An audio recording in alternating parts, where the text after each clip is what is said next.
Welcome to Kenya. This is my jam town. Hi, everyone, and thank you so much for joining us at the Pan-African Film Podcast. This is your space. Your host for today is Anna Marano, a development executive based in New York, and her co-host is Nazizi Herji, a hip-hop and reggae artist and radio presenter based in Nairobi. Why are we doing this? This is really a platform for constructive discussion about stories relating to African culture. Anyone from African birth or descent is welcome, and this is about you. All these stories are about you. Stories that impact you, impact your life. Stories that we haven't heard. Stories that have been collecting dust. Here at the Pan-African Film Podcast, you get to hear them all and interact directly. Whether it's a short film, feature film, or even a documentary, you get to speak to the makers of your stories. Many of them get lost in the shelves, get rusty and dusty, but now you have an opportunity to listen to all the information that's out there from the people who know. Each episode will feature a different film and host a guest filmmaker who gets to answer all of your questions. Make sure to email all your questions to Anna Marano. Her email address is amarano@incubativefilms, and that's films with an S.com. It's only 30 minutes long, so make sure you pack it full of questions and your own story if you need to. This is your space to make sure that you get your voice heard. I really enjoyed watching The Letter. I found it very interesting how Chris and Maia brought out this story that's happening in very many places in Africa, and how Christianity has become something that is the basis of African culture being called witchcraft, or some African practices being looked at as witchcraft. And I found it very interesting how the young man is very concerned about his 95-year-old grandmother, why this letter was written, why they are accusing her of witchcraft. And, just following the story and finding out that it's basically all just accusations with nothing to base the accusations on, and how religion is always used in these circumstances to try and bring out the witchcraft from somebody. I also just found it interesting that this is still happening, and that a lot of older people are actually being killed and, forced into exile because they're thought to be witch doctors or practicing witchcraft, which is really sad. And I feel like it highlighted how we need to protect the elders more, especially because they're the keepers of the African culture. And honestly, religion did come with colonialism. So the fact that if they were to follow their African traditions, they would still be in danger, because a lot of African traditions do not fit within the Bible or what religion says we should or shouldn't do. So I really found this film quite interesting. I enjoyed it a lot. I love how Chris and Maia told the story. I definitely love how the music as well on the film fits the story really well. And I think it gives us something to think about on how we can protect the elders, how we can also protect our culture and our Africanness without totally submitting to religion. I just wanted to thank you, Maia Lekow and Kalati, for joining me this morning. Morning for me, I'm out in New York. This is the Pan-African Film Podcast. You're dialing in from Nairobi, right? I'm in Nairobi and Kalati is in Mombasa. Oh, wonderful. We're here today to discuss your wonderful film, The Letter, which I was really, really privileged to get to watch. I think I mentioned this to you earlier. As soon as you watch The Letter, I think the first thing that pops in mind is like, oh, no way. Really? Like, nobody knows. I wonder who knows. So was there just a general sense of urgency of informing people this is what's actually happening? Is it based on a true story? I asked you earlier as well, is it kind of like a documenting of, it actually happened, so it's like an event, or is it more some things that were written into the story as you went along? That's many questions all into one, Anna. But I think I'll just go from the beginning as to like how this whole process for Chris and I began. Mm-hmm. I have coastal roots. My father's family is from coast. And I think also being a Nairobi, a city baby, I was a little bit disconnected or very much disconnected to that side of me. And so we were reading a children's storybook about Mekatilili Wamenza, who was the Giriama freedom fighter who fought against the British. This is in First World War. And the fact that she was a woman at the age of 70 who revolted against the British and brought her people together through dance and music, essentially, we found was a fascinating story to potentially maybe go and start documenting.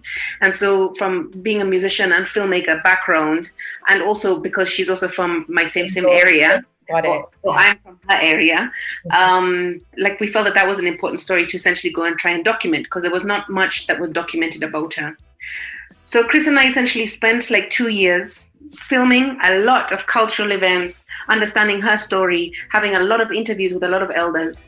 And that's when we then realized, like speaking to the elders, that there were these other issues that were happening now that the elders wanted to talk about. And it's real life, it's observational documentary style. And so we then came back to Nairobi and we're looking for a translator to help us translate this footage. And so someone put us in touch with Karisa, a mutual musician friend of ours, put us in touch with Karisa, and Karisa came over. And it was amazing just watching his face as he's watching the footage of these elders retelling their story, because, you know, a lot of the footage was in Giriama, and I don't speak Giriama, Chris doesn't speak Giriama, but we speak Swahili. So watching Karisa's face as he's watching these interviews was crazy, because it was gradually changing. And then eventually he then was like, wow, this is happening to my grandma right now. I just received a Facebook post, you know, that my cousins were saying, la, la, la, la, la. And that's now then how our journey began. It took a lot of time because it's also such a fragile topic. And of course, Karisa, like, I think was really interested because he could see all the other elders going through these issues.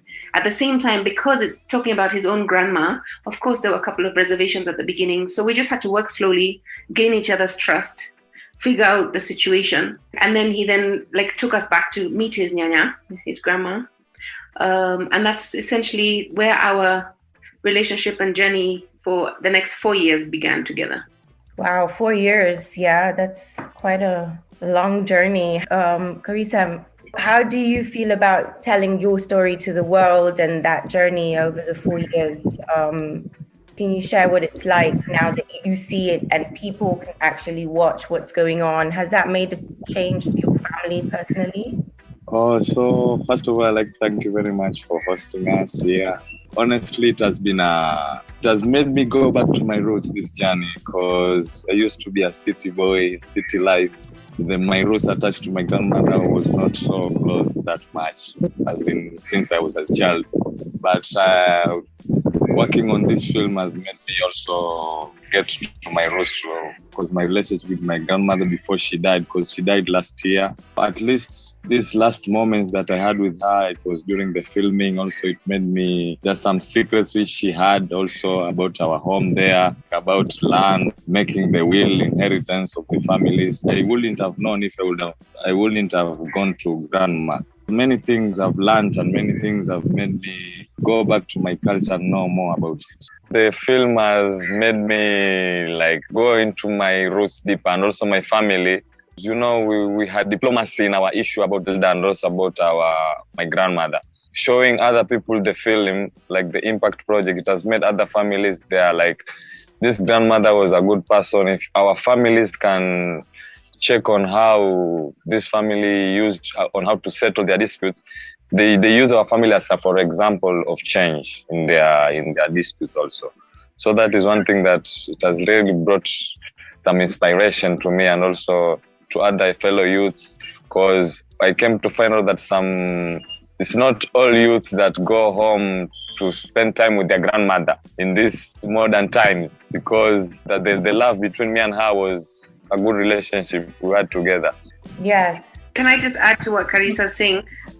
Just in terms of the impact screenings that he's speaking about, because once we then released the film in December here in Nairobi and in Mombasa, and had a theatrical run, we then now have just taken part in community screenings on the ground. And that's essentially now like where Karisa has been together with the rest of the team, is also just kind of being in these spaces. And I think what's really fascinating is that, first of all, a lot of people are seeing their own story on a big screen, which I don't think has ever happened before. Right. And then because you're having like the main character who's actually in the room, in the same room with you, it's also creating this other sense of like being able to tell their story. So it's been extremely powerful. And as Karisa said, it's been a powerful journey for him. It's also been a powerful journey for Chris and myself in terms of us just remembering why we began this crazy journey in the first place. Mm-hmm. Because now it's like when the impact is actually really taking place. And it's like, this is now where you see the power of film, when you're able to share that and show that community. We've had several like crazy reactions from it. Yeah, that's amazing. So that was the driving motivation for you all, the fact that you wanted to make an impact with this film. I think it's definitely one. And I think also because Karisa has a very unique family in the sense that when we were looking for families to tell their story, Karisa's family is made up of extremely strong independent women, that you can see in the film. And I think for us, that was a very unique story in this setting. Now the fact that you have a lot of elders who are being killed and ultimately chased from their land, and why isn't the government or why aren't the police doing more about it? Working as partners, co-directing, writing, and being married, that's a lot. How do you do it, and are there any challenges? I think it is such a beautiful thing to be able to have, a working, loving, living relationship with somebody, because you're feeding off each other all the time. And just the inspiration that you're getting off each other, both from a work space and from a life living space, is incredible. But of course, there's always challenges. And I think Chris has been a DOP on other projects before, but this is our first directing feature film. And we're learning from scratch. We don't really know how this whole thing works. So there was a lot of kind of ups and downs. There was a lot of figuring things out. But in the end, we made it happen. And I think it's made us stronger for it. The key number one is communication at all times. Because I find that that's like where, you kind of like start stepping on each other's toes, or we disagree with things, and then we'd be disagreeing in front of, like, for example, our characters. At least Karisa was easy, but then, you're kind of having arguments. So I think it's just like all those things actually making us stronger as to now when we go into our second and third film, Yeah, so that's a really great point. The choice to submit the film to the Academy Awards as Kenya's international film submission, how did that come about, and what was the process like? So how that worked was, we'd done like a crazy online festival, like last year in terms of online festivals. It was really crazy for us, which was great actually, considering that, the first part of COVID in March, we were just like, oh my gosh, after 6 years of working on this film, now it's just going to be dead in the water. But thank God, all the festivals pretty much kind of got up and moved into action quite quickly. So we were able to really benefit from just a lot of those conversations, and just for the film to be seen by as many people internationally as possible. And then for us, the main thing was, okay, once we kind of do all the international, how do we now bring it home for a big premiere and try and push it as much as we can also with our people here? And we had conversations with Kenyan Film Commission. We were also talking to DocuBox, who are like our mothership, who supported the film from the beginning, Judy Kibinge in particular. And from there, they were really pushing us to apply. And we were like, oh my gosh, but I don't know how, what, and then also thinking, because, the conversations that you have about the Academy Awards is you need to have a hell of a lot of money behind you to be able to push the film and to publicize. Anyway, we just applied. And then we were filming our other film in Lamu, and we got the phone call from Kenyan Film Commission, from the Oscars committee. And they're like, yes, you have been chosen as Kenya's official selection. Yeah, we were like super stoked, couldn't really believe it. First time filmmakers, and we were like, oh my gosh, now what? And it's been a crazy journey. I think financially we were a little bit stumped in terms of just what we were able to actually push in terms of publicity out there. But I think just in terms of having the support of Kenyans back home and just everyone trying to rally behind the film was like really amazing. Yeah, I think the publicity was overall well managed. At least that was the view from over here in the States. So shout out to Judy Kibinge. I know her from previous work, and to all the team that really pushed the letter behind you. And I just wanted to follow up on what you said earlier about it's gone through the theaters, right? And it was released a few months ago. Now it's going through community outreach. But if somebody wants to find the letter or watch it, what is the ultimate suggestion for our audience? Yeah. We're still actually in festival stage. We've got a couple of festivals across the continent that are happening. And we've also got a lot of African film festivals in the States that are also going to be showing the film. So that's coming up between now and September. And then outside of that, what we then will be doing at some stage is putting it on Vimeo in the very, very near future, and a Kenyan platform also, so people can access it via M-Pesa. So those are the two things that we're currently working on. And then also then the community screenings will then continue in tandem. Are those free, the community screenings, or are they paid? Yeah, they're free. The idea was initially is that we just do really large, outdoor community screenings for different communities across Kilifi County first, and then we're also thinking about Kisii, which is another hotspot, and Murang'a, which is the third hotspot in the country. But the problem is with that is that obviously with COVID, that wasn't a possibility. So we just then essentially chose like spaces within these different areas where then people came to watch the film. But it was only a maximum amount of people of like 40 people per screening. And Karisa can clarify, but I think they were doing 2 screenings a day. Yeah. The areas that we were going, where the killings are intense, it's in Ganze constituency around Kilifi.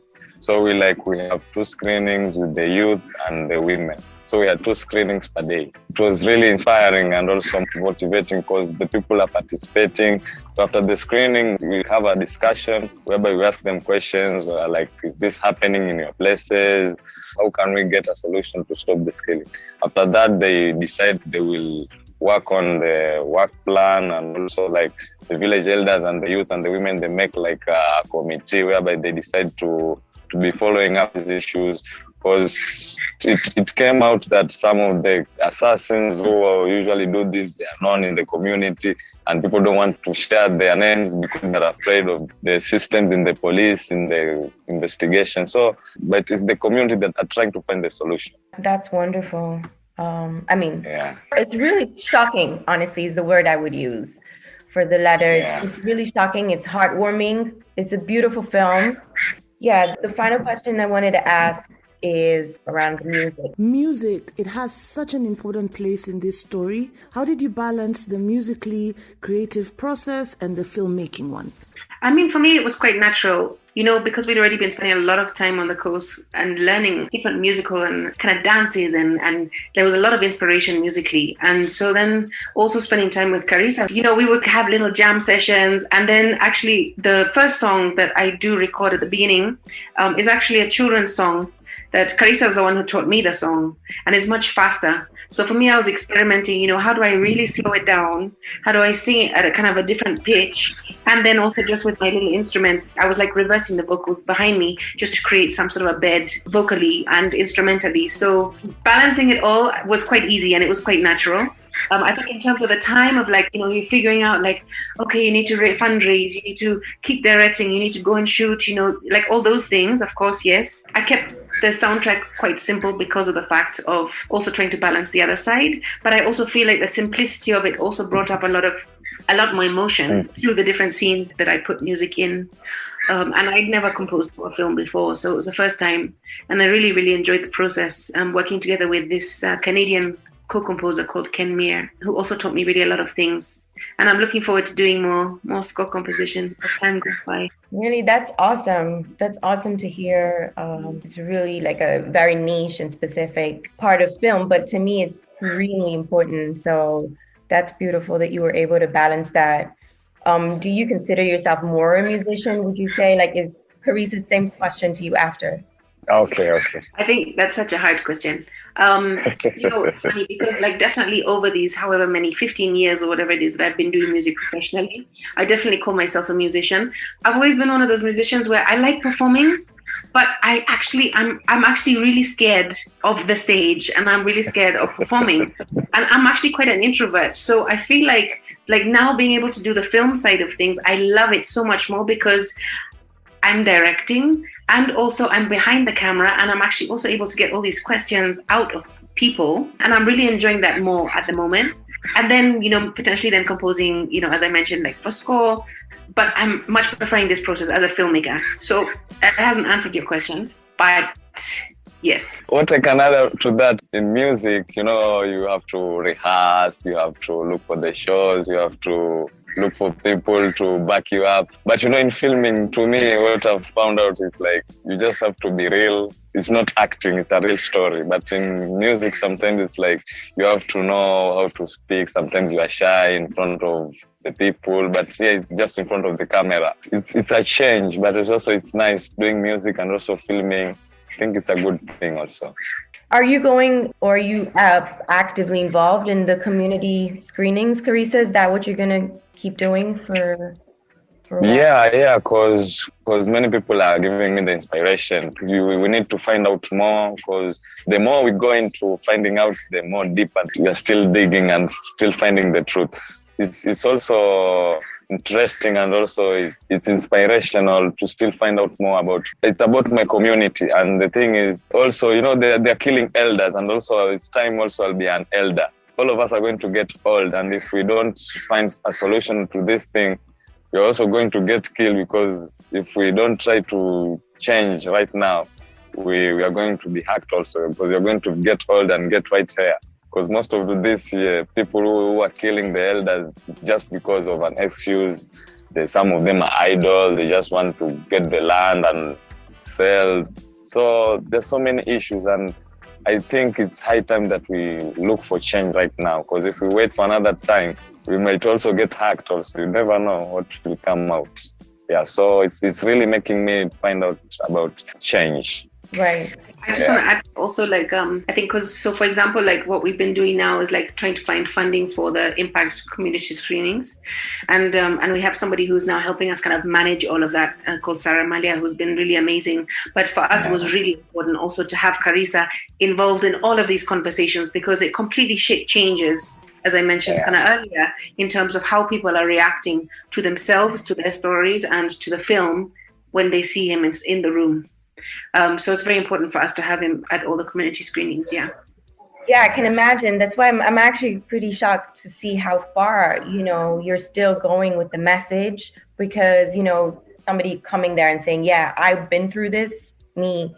And, it helps people speak up when they've been through such traumatic, experiences. I'm also hearing that from the way you're speaking, Karisa, that there might be sort of more political and like kind of life-threatening reasons for not addressing these issues. So to speak up is really, really, really brave. I just want to commend you. And I wanted to ask about the supernatural element of it. Very much, I feel, a part of our African stories. Just wanted to know a little bit more about your experiences and how that connects with the problem. Many people here, there's Christianity and there's Islamic, and also there's the traditionalists. So one thing that I come to find out is that the way Christianity was brought into these parts of Africa, they wanted to do away with our culture. What I'm trying to find out is that most of the people that we do the screening with, they are either Christian, Islamists, or traditional. So it's like the Christians are saying there's witchcraft in the Bible. As in Christianity, they believe in witchcraft, but they don't know how to find out who is a witch. When they discover there's witchcraft in Christianity, they just pray for you and that's it. And the same applies to Islam. But in traditional systems, there's a way whereby they find out the witch, how to deal with the witch. But in all the sects, there's nothing like whereby you kill somebody who is a witch. There are certain systems that are kept in the traditional system. But like the false prophets in Christianity and Islam, also there's some rituals whereby they perform as when they get to know that someone is a witch. So, the good thing about all these systems of religions, there's no killing. So what we are trying to find out is that people who follow these religions, they don't kill a witch. But the reasons that have come out, we find out that the killings are based on land issues, family disputes, and maybe the local leaders. When somebody comes with a case to the chief, the chiefs are the administration that the government uses to associate with the local area people. So you find out that even the chiefs or the village elders are part of the family members. Like when somebody is hacked and is from this family, and the chief or the village elder is from that family.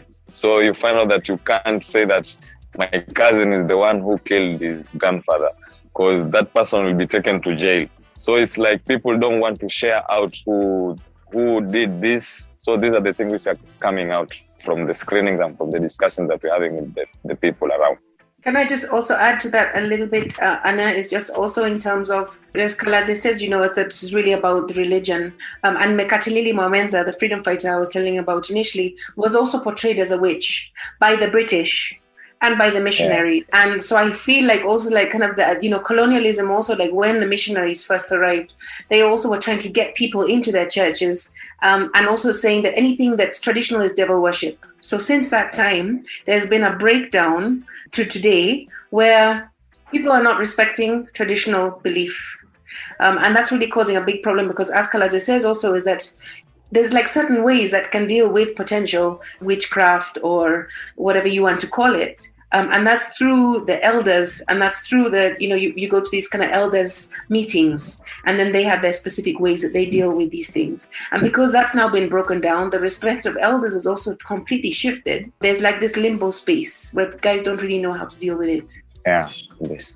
Wow. That's like you open a can of worms right there. It's like one thing seems to lead to another. And it's like a mixture of the supernatural somehow linked to the fact that people are misusing traditional cultural sort of ways, and it's all mixed in with sort of the politics of the community that can be really intimidating for people to speak up. Yeah. And also like the youth unemployment rate is so high. I come to a group of boda drivers and say, look, I'll pay you 5,000 shillings, equivalent of $50, to go and kill my grandma or to go and kill my cousin. That's happening. So how is now the government going to be able to take this film and use it as a tool to be able to have these conversations and to actually be able to now try and step in? And because it's so intangible, like witchcraft is so intangible, they haven't really been able to deal, or figure out how to deal with it. As the film is showing on the ground, I do feel that there's already a shift that is happening. So what's your ultimate goal? And like, if you would say my film has been super successful, I mean, obviously winning the Oscar is probably going to be one of them, but I mean, in terms of your community activism, and then what's next on your plate, on your agendas? And again, it's the same question for both of you. Where can we find your music? And let us know a little bit more, where people can actually find you or support you in this activity. So I think the film is going to be an extremely powerful tool for change. And I think that that's going to be something that's going to continue on for a very long time. I feel like because we've been working on this for 6 years, and because we're also very close to Kalaze's family, I feel like we've done our job in terms of being able to tell the story. And then now it's for essentially the community to now be able to take the film on, which we've been working with a bunch of grassroots communities already and grassroots organizations who are now taking the film and running with it, which is perfect for us. And I think that that's going to be really interesting moving forward, long term. I think in terms of the learning that we have done throughout has just been so huge, and the progress that we both, Chris and myself as filmmakers, made for us to then be able to do other amazing works. And I think for us it's also very important, we make documentaries, we make observational documentaries, and we also really spend time with our characters, such as Karisa and his grandma, for example, because that's where you'll get the most intimate and emotional story. And for us, that takes time. And it's, of course, I don't know, Anna, if you've made documentary, but, just in terms of it's a long process and it's a difficult one on many levels. But I feel like, it's kind of, we've got the bug. And so we now are working on our second film, which we've also been filming for the last 3 years on and off whilst we were finishing The Letter. And that's about two women who are essentially trying to decolonize a library, an old colonial library in downtown Nairobi. The challenges that they're facing and kind of Nairobi as a whole in terms of the literature and art scene.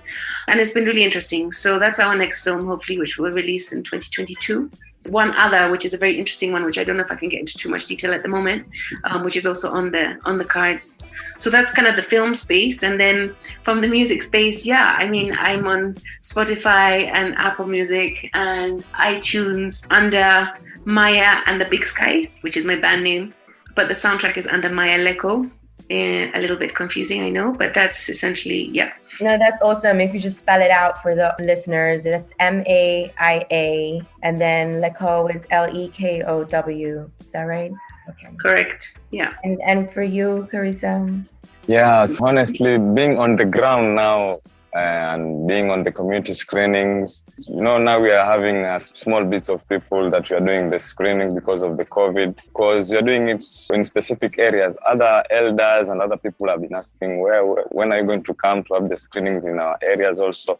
So it's like if we get more funding and support, we can also go to those specific areas that are still having the killings and everything. So I think people are still asking more about the film, where they can find it and how they can organize to come and to watch it also. So many people have been asking. What Maia said, it has been a learning process for me also, getting to know Maia and Chris and everybody that we've met up, people from DocuBox and everybody else. So it has been a learning process for me also. And even my family, some of them were wondering, what am I doing? Am I exposing the family? So now they've come to understand that it's a good job that we are doing for our family. And also grandma, even if she died and passed away, her spirit still lives on till right now. Coming to my music space, I can say that the film has really made me also to get known by many people also. And also it has made me a bigger brand also, because many people and even political leaders have been asking me, when are you going to come with this film in our area so we can watch it also? It's been good and I give thanks for that, yeah. If you want to find me in Facebook, I'm Kalaze Vize, KALADZE VIDZE. In Facebook also is the same, in YouTube, yeah. Okay. I mean, I could talk to you two for a lot longer, but I think we have to be conscious of time. I'm just really, really, really grateful to have watched this movie, and I wish you both the best with all that you're working on right now and for the future. I'm really looking out and looking forward to seeing more from both of you and Chris and the rest of the team. Thank you. Thank you so much for having us, Anna. Thank you so much for having us, and have a nice time. You too. Bye. Welcome to Kenya. Come again, come again, come again, come again to Kenya. Come again, come again, come again.